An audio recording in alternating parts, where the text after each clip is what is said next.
तो आज के इस वीडियो में दोस्तों हम लोग भारत के भूगोल को पढ़ेंगे। सबसे पहले हम लोग जानते हैं कि भारत के भूगोल के अंतर्गत वे कौन से टॉपिक है जो आपको हर हाल में जानना चाहिए, क्योंकि ये सारे टॉपिक दोस्तों आज के वीडियो में जो भी टॉपिक बताएंगे ये आपके लिए काफ़ी महत्वपूर्ण है दोस्तों। इसे आप किसी भी एग्ज़ाम की तैयारी कर रहे हैं, आप लोग इसे पढ़कर जाना, आपको 100% फ़ायदा होगा। तो चलिए शुरू करते हैं भारत के भूगोल के अंतर्गत। और एक बात और दोस्तों, इस वीडियो में भारत के पूरी कंप्लीट भूगोल को पढ़ाया जाएगा। जिस तरीके से हमने भारतीय राज्य व्यवस्था को पढ़ाया उसी तरीके से भारत के भूगोल को भी हम लोग पढ़ेंगे। तो चलिए शुरू करते हैं कि भारत के भूगोल के अंतर्गत कौन कौन से टॉपिक पढ़ना है और उसमें क्या क्या जानकारी दिया गया है। सबसे पहले हम लोग पढ़ेंगे भारत के समान परिचय। भारत के समान परिचय के अंतर्गत भारत के क्षेत्रफल के बारे में पढ़ेंगे। सबसे पहले कहा जा रहा कि भारत जो है वो क्या है दोस्तों, स्थल मंडल के कुल क्षेत्रफल का, अर्थात पूरे विश्व का जो स्थल मंडल है उसका कुल क्षेत्रफल का 2.4% जो है दोस्तों वो भारत अधिकृत किए हुए है।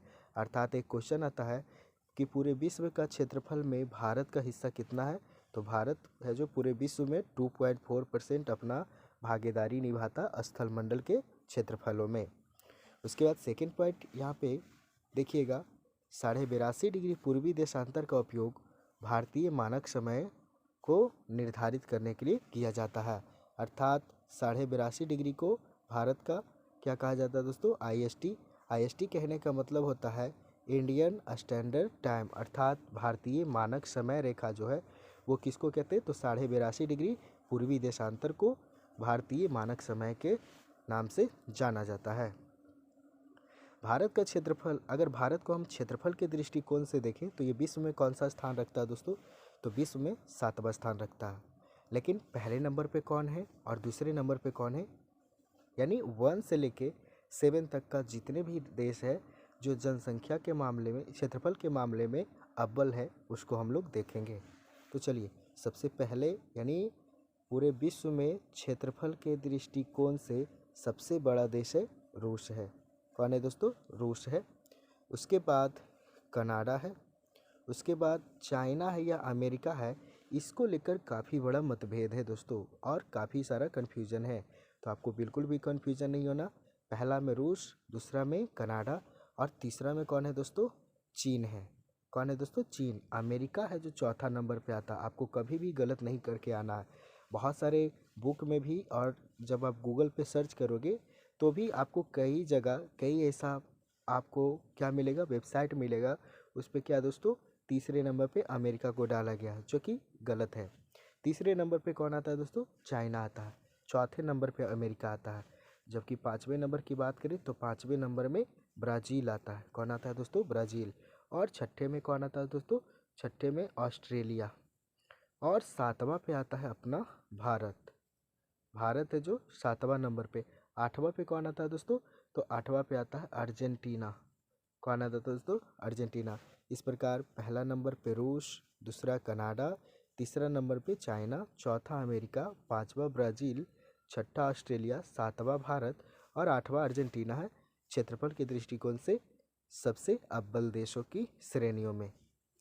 ठीक है दोस्तों। अब नेक्स्ट पॉइंट है, भारत का क्षेत्रफल पूरे विश्व के क्षेत्रफल का 2.4% है, लेकिन इसकी जनसंख्या पूरे विश्व के जनसंख्या का कितना है दोस्तों, 17.5%। ये आकलन जो है 2011 के जनगणना के अनुसार किया गया है। और भारत में टोटल गांव की संख्या की बात करें तो लगभग 6,40,930 गांव है। ये भी 2011 के जनगणना के अनुसार है। तो ये हमने देखा भारत के क्षेत्रफल से जुड़ी बातें। अब हम लोग देखते हैं कि भारत का जो अक्षांशीय विस्तार है उसके बारे में क्या क्या आपको जानना चाहिए। तो सबसे पहले आप लोग यहाँ पे देख रहे होंगे, थोड़ा सा और जूम कर देते हैं। सबसे पहले आपको जानना है कि भारत फैला हुआ है। तो आपसे कई बार क्वेश्चन आएगा कि भारत कितने डिग्री अक्षांश से कितने डिग्री अक्षांश के बीच फैला हुआ है और कितने डिग्री देशांतर से कितने डिग्री देशांतर के बीच फैला हुआ है। एक बार तो यही कई बार ऐसा प्रश्न आया दोस्तों कि भारत का जो अक्षांशीय विस्तार है वो किस दिशा की ओर है, तो उत्तर की ओर अक्षांशीय विस्तार है और पूरब की ओर देशांतरीय विस्तार है। तो आपको यही जानना है दोस्तों कि भारत जो है 8 डिग्री 4 मिनट उत्तरी अक्षांश से लेकर 37 डिग्री 6 मिनट उत्तरी अक्षांश तक फैला हुआ है। अर्थात भारत का जो अक्षांशीय विस्तार है वो किस दिशा में है दोस्तों? उत्तरी अक्षांश में है। ठीक है। जबकि देशांतरीय विस्तार की बात करें तो 68 डिग्री 7 मिनट पूरब से लेकर 97 डिग्री 25 डिग्री पूर्वी देशांतर के बीच फैला हुआ। अर्थात अक्षांशीय विस्तार भारत का उत्तर की दिशा की ओर है और देशांतरीय विस्तार पूरब की दिशा की ओर है। इसको पूरा आप याद न रख के आप ऐसे करें, 8 डिग्री से लेकर 37 डिग्री अक्षांशीय विस्तार है उत्तर की ओर और 68 से लेकर 97 डिग्री देशांतर है पूरब की ओर। ऐसे आप याद रखेंगे। ठीक है। क्योंकि इधर 4 मिनट और 6 मिनट इतना इम्पोर्टेंट नहीं है, लेकिन आप पूरा जाने और पूरा अगर नहीं जानते तो आप ये स्टार्टिंग का जो भी अंक है वो भी आप जानेंगे तो आपको अगर क्या दोस्तों ऑप्शन दिया हुआ रहेगा तो ऑप्शन के अनुसार आप लोग टिकट सही कर सकते हैं। लेकिन मेरा रिकॉग्नाइज है दोस्तों आप पूरा जानें। ठीक है। चलिए, भारत के लगभग बीचों बीच से होकर गुजरने वाले रेखा को क्या कहते हैं दोस्तों? तो भारत के बीचों बीच से होकर गुजरने वाले रेखा को कर्क रेखा कहते हैं। अब इसमें भी मतभेद है दोस्तों। कई बार पूछा जाता कि पृथ्वी के बीचों बीच से होकर गुजरने वाला रेखा का नाम क्या है, तो भी उसमें भी बहुत सारा बच्चे हैं जो कर्क रेखा मार देते हैं। और भारत के बीचों बीच से होकर गुजरने वाला रेखा तो उसमें भी कर्क रेखा मार देते हैं, जो कि गलत है। आपको बता दें दोस्तों कि ये पृथ्वी है, तो पृथ्वी के बिल्कुल बीचों बीच से होकर गुजरने वाले रेखा को कर्क रेखा नहीं कहते। पृथ्वी के बीचों बीच से गुजरने वाला जो रेखा होता है इसको हम 0 डिग्री इक्वेटर कहते हैं, अर्थात जिसको विषुवत रेखा भी कहते हैं और भूमध्य रेखा भी कहते हैं। भूमध्य रेखा इसलिए क्योंकि ये हमारा भूमि है और भूमि के बीचों बीच से एकदम मध्य से, बीच का मतलब होता है मध्य से गुजरा है, इसीलिए इसको भूमध्य रेखा के नाम से हम लोग जानते हैं। ठीक है। तो यहाँ पे तो हो गया 0 डिग्री। उसके बाद 23.5 डिग्री ऊपर जो होता है उसको बोलते हैं कर्क रेखा, जबकि 23.5 डिग्री ऊपर वाले को तो कर्क रेखा और 23.5 डिग्री नीचे वाले को कहते हैं दोस्तों क्या? मकर रेखा। ठीक है। तो ये आप याद रखेंगे कि इक्वेटर के ऊपर होता है कर्क रेखा। इस प्रकार भारत के अगर हम स्थान देखें तो भारत का स्थान देखिए, ये नॉर्थ पोल होता है और ये साउथ पोल होता है, ये ईस्ट होता है और ये वेस्ट होता है। तो भारत का जो विस्तार है, भारत कहाँ पे है दोस्तों? तो भारत देखिए नॉर्थ पोल में है, अर्थात उत्तर में है और उत्तर में भी किस ओर है दोस्तों? पूरब की ओर। इसीलिए तो यहाँ पे हमने पढ़ा कि अक्षांशीय विस्तार भारत की उत्तर की ओर और देशांतरीय पूरब की ओर है। ठीक है। अर्थात भारत की स्थिति कहाँ? उत्तर पूरब में है। ठीक है दोस्तों, ये आपको याद रखना है। तो कर्क रेखा जो है ना दोस्तों, कर्क रेखा पृथ्वी के बीचों बीच से होकर नहीं गुजरती है, विषुवत रेखा पृथ्वी के बीचों बीच से होकर गुजरती है, कर्क रेखा तो भारत के बीचों बीच से होकर गुजरती है। ठीक है। तो ये आपको याद रखना है। सिक्किम से गुजरने वाला अक्षांश रेखा गुजरती है, जो अक्षांश रेखा सिक्किम से गुजरती है वो राजस्थान से भी गुजरती है। जिस जिले से 70 डिग्री पूर्वी देशांतर रेखा गुजरती है वह कौन है? तो जैसलमेर जो जिले है वहाँ से 70 डिग्री क्या गुजरता है दोस्तों? पूर्वी देशांतर रेखा गुजरता है। उसके बाद सत्य कथन, यहाँ पे देखिए सत्य कथन में क्या जानना? औरंगाबाद का अक्षांश बड़ोदरा व पुणे के अक्षांशों के बीच है। ठीक है। यानी औरंगाबाद का जो अक्षांश ये रेखा है वो बड़ोदरा और पुणे के अक्षांशों के बीच है। ठीक है।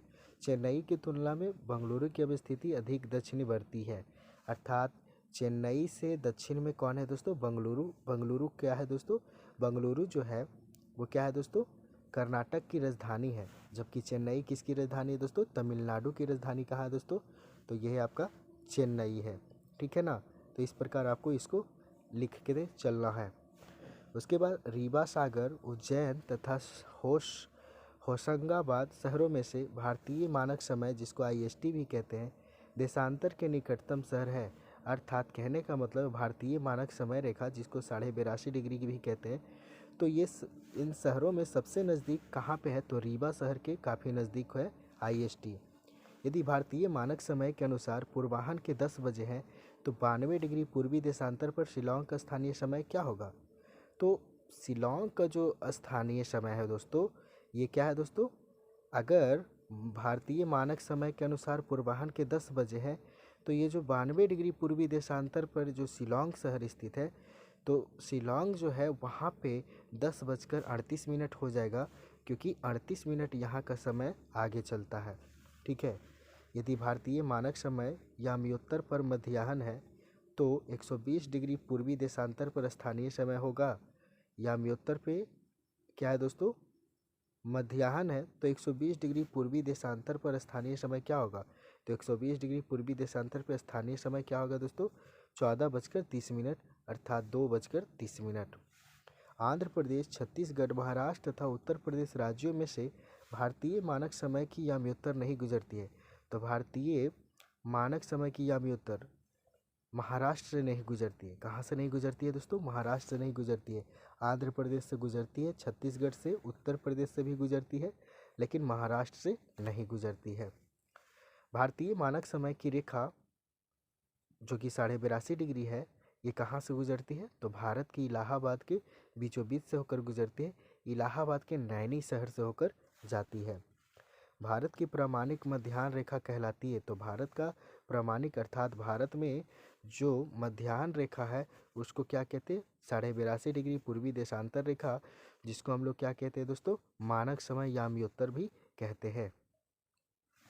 भारतीय मानक समय एवं ग्रीनविच माध्य समय में अंतर पाया जाता है। अर्थात भारत का जो समय है IST और जो GMT जिसको ग्रीनविच समय भी कहते हैं, तो ग्रीनविच का जो समय है वो भारत के यानी भारत के जो समय है वो ग्रीनविच शहर से कितना आगे दोस्तों, तो भारत का समय ग्रीनविच शहर से 5.5 घंटा आगे है। अर्थात कहने का मतलब ये है दोस्तों कि अगर ग्रीनविच शहर में 10 बजता है या फिर 7 बजता है तो भारत में कितना बजेगा दोस्तों, तो 7 में 5.5 घंटा जोड़ देंगे तो 12:30 हो जाएगा। तो इस प्रकार भारत का जो मानक समय रेखा है वो ग्रीनविच शहर से 5.5 घंटा क्या है दोस्तों, आगे है। यदि अरुणाचल प्रदेश में तीरप में सूर्योदय 5 बजे प्रातः होता है अर्थात सुबह में होता है, तो गुजरात में कांडला में सूर्योदय होगा। आपको पता है दोस्तों कि भारत का सबसे पूर्वी राज्यों में से एक है अरुणाचल प्रदेश, जहाँ पे सूर्योदय सबसे पहले होती है। क्वेश्चन आता भी है कि भारत के कौन से राज्यों में सूर्योदय सबसे पहले होती है, तो अरुणाचल प्रदेश में होता है। तो मान लिया कि वहाँ पे सूर्योदय 5 बजे होता है, तो गुजरात के कांडला में कितना बजे होगा दोस्तों, तो 2 घंटे बाद होगा, अर्थात लगभग 7 बजे जो कांडला में सूर्योदय होगा। तो ये तो हमने देखा। अब और आगे की चीज़ें को हम लोग देखते हैं, जैसे भारत एवं कर्क रेखा। सबसे पहले तो क्वेश्चन आएगा कि भारत के कितने रेखाओं से, भारत के कितने राज्यों से होकर कर्क रेखा गुजरती है। तो आपको बता दें दोस्तों कि भारत के कुल 8 राज्यों से कर्क रेखा होकर गुजरती है। इसके लिए ट्रिक है दोस्तों कि मित्र पर इसको ऐसे लिखते हैं, मित्र पर गमछा झार। क्या दोस्तों, मित्र पर गमछा झार। आप लोग भी ट्रिक लिख लेंगे, झार। अब इससे क्या क्या नाम बनेगा, मी से तो मिजोरम हो गया, अर्थात भारत का कर्क रेखा मिजोरम से भी गुजरता है। त्र से त्रिपुरा हो गया, प से पश्चिम बंगाल हो गया दोस्तों, और उसके बाद र से राजस्थान, ग से गुजरात, म से मध्य प्रदेश, छ से छत्तीसगढ़ और झार से झारखंड। इस प्रकार 1 2 3 4 5 6 7 8 कुल 8 राज्यों से जो है कर्क रेखा भारत के 8 राज्यों से होकर गुजरता है। यहाँ पे नाम भी लिखा गया, आप चाहे तो लिख भी सकते हैं। तो भारत में कर्क रेखा कितने राज्यों से होकर गुजरते हैं, तो 8 राज्यों से होकर गुजरते हैं। अगरतला, गांधीनगर, जबलपुर एवं उज्जैन में से कर्क रेखा से निकटतम दूरी पर स्थित नगर है। तो कर्क रेखा से निकटतम इन सभी शहरों में सबसे नज़दीकी पे है कौन है दोस्तों, गांधीनगर, जो कि गुजरात की राजधानी है। दिल्ली, कोलकाता, जोधपुर तथा नागपुर शहरों में से कर्क रेखा के निकट कौन है दोस्तों, तो कोलकाता है, पश्चिम बंगाल की राजधानी है। भारत को 2 लगभग बराबर भागों में विभाजित करने वाला अक्षांश कौन है दोस्तों, तो कर्क रेखा। कर्क रेखा को हमने बताया था पूरे अच्छे तरीके से ग्राफ बनाकर कि 23.5 डिग्री उत्तरी अक्षांश को कर्क रेखा कहते हैं। ठीक है दोस्तों, 23.5 डिग्री उत्तरी अक्षांश को कर्क रेखा कहते हैं। झारखंड, मणिपुर, मिजोरम तथा त्रिपुरा राज्यों में से कर्क रेखा के उत्तर में स्थित भारतीय राज्य है। तो कर्क रेखा के उत्तर में स्थित कौन है दोस्तों, मणिपुर। मणिपुर है जो, जिसका राजधानी क्या है दोस्तों, इम्फाल है। तो मणिपुर की राजधानी जो है वो कहाँ है, इम्फाल है दोस्तों। और ये जो है कहाँ है दोस्तों, कर्क रेखा इसके ये उत्तर में है। हैदराबाद, चेन्नई, भोपाल तथा दिल्ली शहरों में से जून माह में दिन की अवधि अधिकतम कहाँ होगी, तो दिल्ली में जून के समय में अधिक दिन की अवधि अर्थात दिन लंबा होता है। मानक समय की बात करें, जब भारतीय मानक समय के याम्योत्तर पर अर्धरात्रि है, एक स्थान पर सुबह का 6 बजता है, उस स्थान की अवस्थिति जिस याम्योत्तर पर वह है, तो 172 या अर्थात 172 डिग्री 30 मिनट जो पूर्वी जो क्या है दोस्तों, पूरब की ओर होगा। ठीक है, अर्थात कहने का मतलब जब भारतीय मानक समय की याम्योत्तर पर अर्धरात्रि है, यानी भारत का जो मानक समय है वहाँ पे अगर अर्धरात्रि है, तो एक ऐसा स्थान जहाँ पे सुबह का उस समय 6 बजता है, तो वो स्थान कहाँ पे होगा, तो वो स्थान होगा दोस्तों 172 डिग्री 30 मिनट पूरब की ओर होगा। ठीक है, गुजरात के सबसे पश्चिमी गांव और अरुणाचल प्रदेश के सबसे पूर्वी छोर पर स्थित वालांग के समय में कितने घंटे का अंतराल होगा। तो अभी तो ऊपर में हमने बताया था कि अगर अरुणाचल प्रदेश में 5 बजे सूर्योदय होता है तो कांडला में 7 बजे होगा, क्योंकि अरुणाचल प्रदेश का जो समय है दोस्तों ये 2 घंटे क्या है दोस्तों, आगे है। ठीक है, 2 घंटे क्या है दोस्तों, आगे है। तो इस प्रकार अगर अरुणाचल प्रदेश में 5 बजे सूर्योदय होता है तो 2 घंटा लेट से होगा गुजरात में, जो कि भारत का सबसे पश्चिमी राज्य है। तो यहाँ पे वही बातें कह रहा कि गुजरात के सबसे पश्चिमी गांव अरुणाचल प्रदेश के सबसे पूर्वी छोर पर स्थित बालांग के समय कितने घंटे का अंतराल होगा, तो 2 घंटे का अंतराल होगा। ठीक है दोस्तों, ये तो हमने देख लिया। अब हम लोग जानते हैं कथा म्यांमार से उभयनिष्ठ सीमा नहीं है, किसको उभयनिष्ठ सीमा नहीं है, ये हम लोग बाद में आएंगे, पहले इधर देखते हैं और क्या क्या है बातें। अब आता दूरस्थ बिंदु, भारत का सुदूरस्थ दक्षिणी बिंदु, अर्थात कहने का मतलब है कि भारत का सबसे दक्षिणतम बिंदु कौन है दोस्तों, तो इंदिरा पॉइंट। अब इसमें भी बच्चे को कन्फ्यूजन है, कई बार लोग इंदिरा पॉइंट की जगह पे इंदिरा कॉल भी कह देते हैं। तो आपको इंदिरा कॉल है जो दोस्तों उत्तर में है, अर्थात भारत का सबसे उत्तरी बिंदु कौन है, इंदिरा कॉल। लेकिन सबसे दक्षिण बिंदु कौन है दोस्तों, इंदिरा पॉइंट है। ठीक है, भारत का सबसे दक्षिण बिंदु कहाँ, बड़ा निकोबार, जिसको ग्रेट निकोबार भी कहते हैं। भारत के राज्यों में सबसे पूर्वी और सबसे पश्चिमी राज्यों को इंगित करता है। तो सबसे पूरब में है अरुणाचल प्रदेश और सबसे पश्चिम में है गुजरात, अर्थात भारत के सबसे पूरब में अरुणाचल प्रदेश, सबसे पश्चिम में गुजरात। भारत का सुदूर पश्चिम का बिंदु 68 डिग्री 7 मिनट पूरब, जो कि गौर माता या फिर गुहार माता भी कहते हैं, गुजरात में है। अर्थात भारत का सबसे पश्चिमतम बिंदु, पश्चिमी बिंदु कौन है दोस्तों, तो ये गुजरात है। इस प्रकार आप लोग यहाँ से समझिए मान लिया कि एक ग्राफ हमने बनाया, ये ग्राफ है दोस्तों, ये इसको आपको सपोज करके चलना है कि ये किसका ग्राफ है दोस्तों, ये मान लिया कि आपका भारत का ग्राफ है। ठीक है, तो इधर तो होता उत्तर होता है और इधर दक्षिण होता है, इधर पूरब होता है और इधर पश्चिम होता है। इस प्रकार आपको डायरेक्शन समझना है। तो सबसे उत्तरी राज्य की बात करें तो ये जम्मू कश्मीर है, और सबसे उत्तरी बिंदु की बात करें तो ये इंदिरा कॉल है। अब दक्षिण में आते हैं तो सबसे दक्षिणतम राज्य में तमिलनाडु आता है, और दक्षिणतम बिंदु कौन है दोस्तों, इंदिरा पॉइंट है। इंदिरा कॉल उत्तर में, इंदिरा पॉइंट दक्षिण में। अच्छा, पूरब में आते हैं, पूरब की सबसे पूर्वी अर्थात भारत के सबसे पूर्वी राज्य अरुणाचल प्रदेश है, और पूर्वी बिंदु किबीथू जो कि अरुणाचल प्रदेश में ही है। ये आपको याद रखना। भारत के सबसे पश्चिमतम राज्यों में अर्थात भारत के सबसे पश्चिमी राज्यों में किसका नाम आता है, गुजरात का आता है नाम।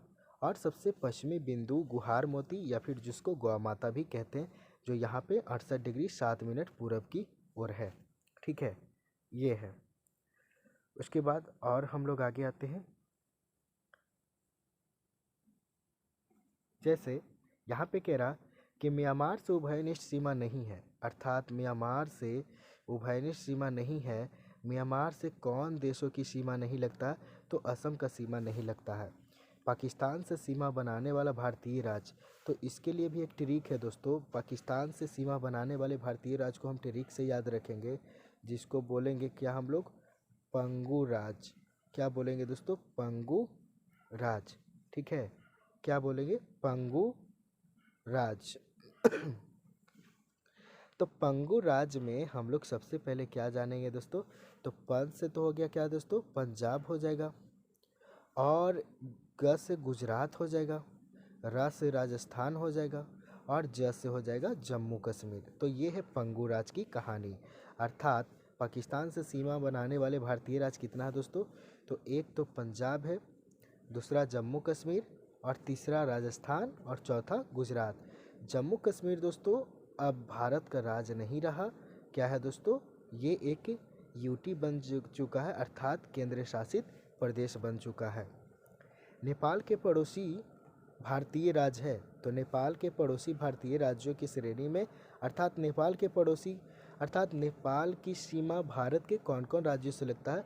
तो उत्तराखंड, उत्तर प्रदेश, बिहार, पश्चिम बंगाल और सिक्किम। ये जो 1 2 3 4 5 अर्थात भारत के 5 राज्यों के साथ भारत नेपाल का क्या है दोस्तों? सीमा लगती है, जो कि नेपाल के पड़ोसी राज्य कहलाती है।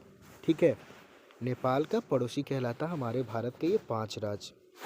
आगे हम लोग देखते हैं, तथा भारत का सबसे लंबी स्थलीय सीमा किस देश के साथ लगती है? तो सबसे लंबी स्थलीय सीमा बांग्लादेश के साथ लगती है। असम, नागालैंड, मेघालय एवं मिजोरम राज्यों में से बांग्लादेश से अपनी सीमा नहीं बनाने वाला भारतीय राज्य है। तो बांग्लादेश से सीमा कौन नहीं बनाता दोस्तों? नागालैंड है जो बांग्लादेश से सीमा नहीं बनाती है। कौन नहीं बनाती है? नागालैंड। जबकि असम बनाती है, मेघालय भी बनाती है, मिजोरम भी बनाती है बांग्लादेश के साथ सीमा, और नागालैंड नहीं बनाती है। ठीक है, भारत तथा पाकिस्तान के बीच सीमा निर्धारित करती है। अर्थात भारत तथा पाकिस्तान के बीच जो सीमा बनाने वाली जो रेखा है उसको कहते हैं रेड क्लिफ रेखा। चाइना के बीच है मैकमोहन रेखा। ठीक है दोस्तों, तो ये सब आगे हम लोग जानेंगे। भारत और पाकिस्तान के बीच जो सीमा रेखा गुजरी है उसका नाम क्या है? रेड क्लिफ रेखा है। डुरंड लाइन भारत की सीमा निर्धारित करती है। अर्थात भारत और पाकिस्तान के बीच जो सीमा, भारत और अफगानिस्तान के बीच जो सीमा निर्धारित करने वाले जो लाइन है दोस्तों उसको कहा जाता है डुरंड लाइन। तो डुरंड लाइन भारत और अफगानिस्तान के बीच सीमा निर्धारित करता है। भारत तथा पाकिस्तान के मध्य सीमा रेखा एक उदाहरण है परवर्ती सीमा का। परवर्ती सीमा कहने का मतलब है कि इस सीमा के इधर सीमा के पश्चिम में पड़ जाएगा कौन दोस्तों? सीमा के है जो उत्तर में पड़ जाएगा कौन? ये पड़ जाएगा दोस्तों पाकिस्तान पड़ जाएगा। और इस ओर, अर्थात कहने का मतलब है जैसे मान लिया कि ये सीमा है, तो सीमा के इस ओर पाकिस्तान पड़ जाएगा और इस ओर भारत पड़ जाएगा, अर्थात इंडिया पड़ जाएगा। और ये बीच में क्या है दोस्तों? रेड क्लिफ रेखा खींचा गया है। उसके बाद भारत और चीन की उत्तर पूर्वी सीमा का सीमांकन करने वाली रेखा क्या है दोस्तों? अभी हमने बताया था कि भारत और चीन के बीच से जो रेखा गुजरती है उसका नाम है मैकमोहन रेखा। भारत और श्रीलंका, श्रीलंका से अलग होता है, किसके द्वारा होता है? तो भारत श्रीलंका से अलग कब कैसे होता? पाक जल डमरू मध्य द्वारा। अर्थात कहने का मतलब है कि पाक जल संधि द्वारा भारत है जो श्रीलंका से अलग होती है। ठीक है, इसी के द्वारा अलग होती है। अगर भूमध्य सागर नहीं होता दोस्तों तो भारत है का श्रीलंका जो है एक पड़ोसी देश होता। ठीक है, लेकिन भूमध्य सागर के बिल्कुल नीचे में पड़ता है क्या दोस्तों? ये अपना भारत के जो पड़ोसी देश कहलाने वाली श्रीलंका है वो, जो कि श्रीलंका भारत के पड़ोसी देश है। लेकिन ये पड़ोसी देश और तब बन जाता जब हमारे बीच ये जो श्रीलंका और भारत के बीच जो भूमध्य रेखा है वो नहीं होती। तो नेपाल, भूटान एवं चीन की सीमाओं से मिलने वाली भारतीय राज्य है, अर्थात वैसा राज्य जिसका सीमा नेपाल से भी लगता है, भूटान से भी लगता है और चीन से भी लगता है। अर्थात ये तीनों उत्तरी जो देश है इससे सीमा लगाने वाला भारत का कौन सा राज्य है? तो वो है दोस्तों सिक्किम है। ठीक है, 3 तरफ से अंतर्राष्ट्रीय सीमाओं से घिरा भारतीय राज्य है। अर्थात कहने का मतलब है 3 तरफ से अंतर्राष्ट्रीय सीमाओं, अर्थात तीनों ओर से मतलब किसी दूसरे देशों से घिरा हुआ राज्य है। तो वो कौन है दोस्तों? ये है त्रिपुरा। ठीक है, त्रिपुरा है। अर्थात तीन तरफ से अंतर्राष्ट्रीय सीमाओं से घिरा भारतीय राज्य है तो वह है त्रिपुरा। और किस देश से घिरा हुआ है दोस्तों? बांग्लादेश से तीन ओर से ये घिरा हुआ है। बांग्लादेश इसको तीन ओर से घेरता है। ठीक है, ये हमने देखा। अब हम लोग देखते हैं सीमावर्ती देश।